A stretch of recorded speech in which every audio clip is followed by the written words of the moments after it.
So, good morning, good evening, and hi po sa lahat ng mga new subscribers natin dito sa ating YouTube channel. Today's video po ay i-discuss po natin yung cost of living dito sa Georgia. Particularly dito sa may Rome, Georgia, kung saan po kami nakatira. So, sa mga hindi po nakakaalam, kami po ay dumating dito by August last year, 2025. So, I'm working po as a registered nurse sa isang SNF facility. SNF po is Skilled Nursing Facility dito sa Rome, Georgia. So, we have 2 kids, tsaka yung mister ko. So, 4 members of family po kami. And today, di-discuss ko po yung cost of living dito sa Rome. So, particularly dito po sa may area namin, ang house rent po is nagre-range between 1,000 to 1,500. Depende po sa area. At depende kung bago yung apartment or townhouse na rerentahan nyo. Dito po sa tinitirhan namin, it's a townhouse with 2 bedrooms. Yung bedrooms po is lahat nasa upstairs, and then we have living room, 1.5 bath, dining area, tsaka kitchen.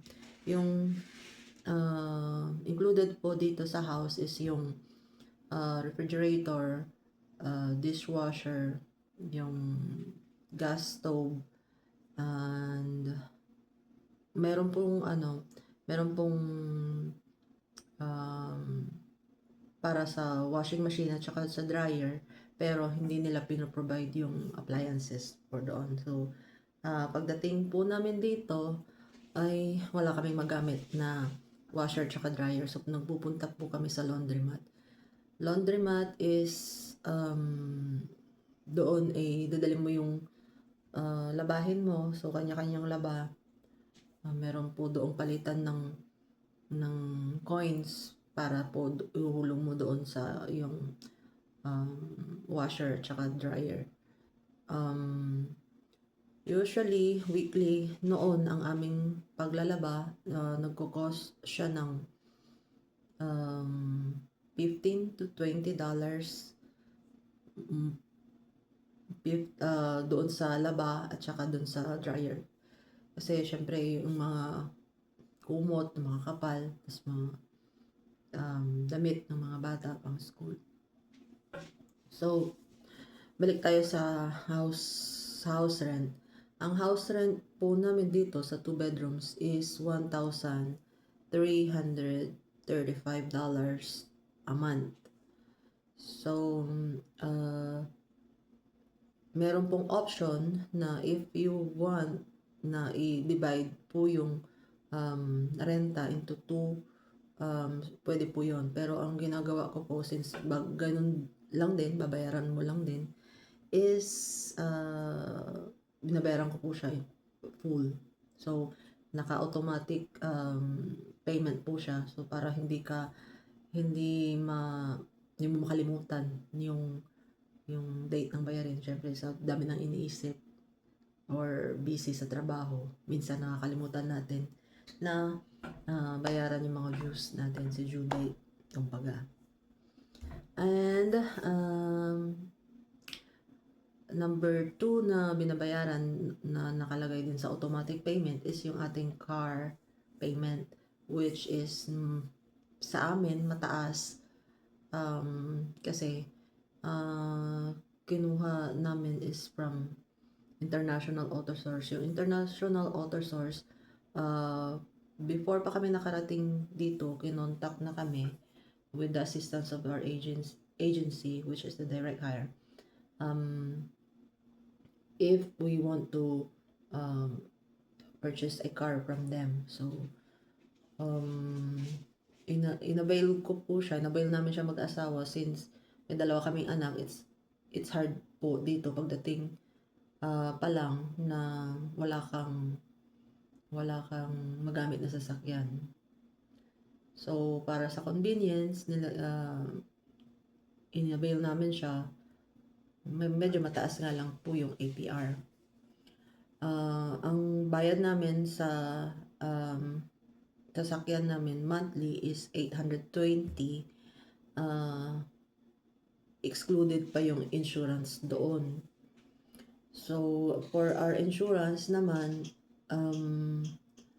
dahil bago kami at wala pang credit score or bagong driver pa lang, nakuha namin yung yung car insurance ng $216 a month. So,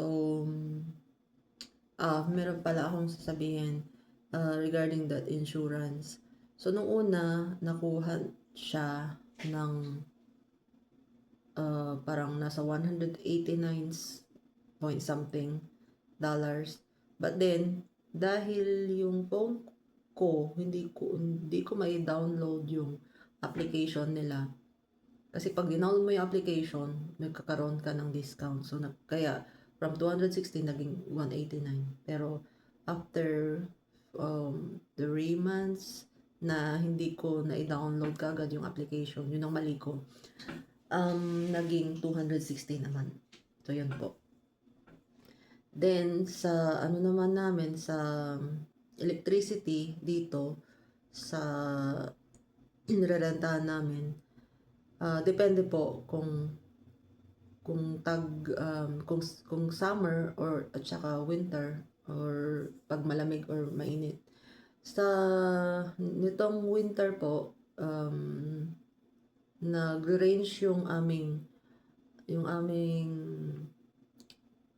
electricity bills from 140 naging 270 nung kasagsagan ng winter.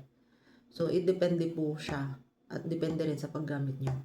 Tapos nung tips pala para doon sa mga bago din na katulad po namin, ang ginagawa namin,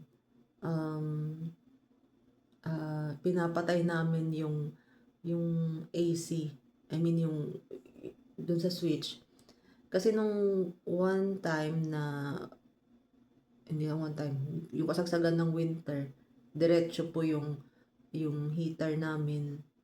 Kahit na naka 70 or 72 siya, diretso, kahit wala kami dito sa bahay, ay nag-shoot up yung aming bills from 140, then 189, then naging 200 plus na siya. So, dahil doon sa pag switch namin ng dire-diretso. So, ang ginawa namin, pag nandito kami sa bahay, naka-on siya.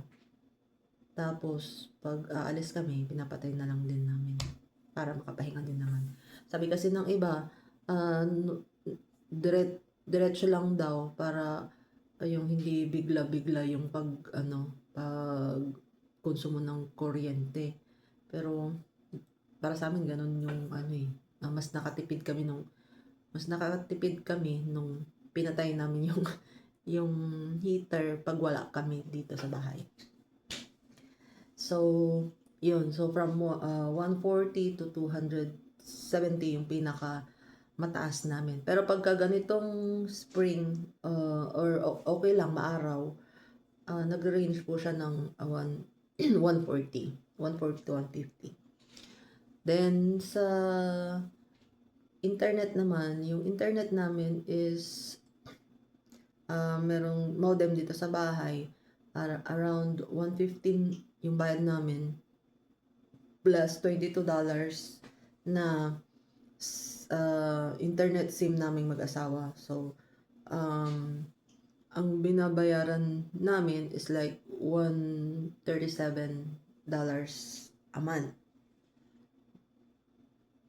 Medyo mataas din. Next naman is yung food allowance. Dito, yung mga bata may almusal at tsaka lunch na sila sa school. So, medyo nakakatipid kami pagka nasa school sila. Kasi ang i-prepare na lang namin is yung kanilang snacks tsaka breakfast. Kaso nga, minsan ayaw na nilang mag-breakfast kasi sa school na lang daw sila mag-breakfast. So usually, snacks tsaka dinner na lang. So, sa allowance namin, nagre-range siya ng $550 to $600 a month. Sa gas naman, since malapit lang yung aming workplace, yung workplace ng asawa ko is like 5 minutes away. Tapos ako parang nasa 7 minutes away. So, nag-range yung gas namin a month like 80 to 100, I'm sorry. $80 to $100 a month. So, all in all, ang nababawas po sa aming ang aming monthly bills pala is like $3,393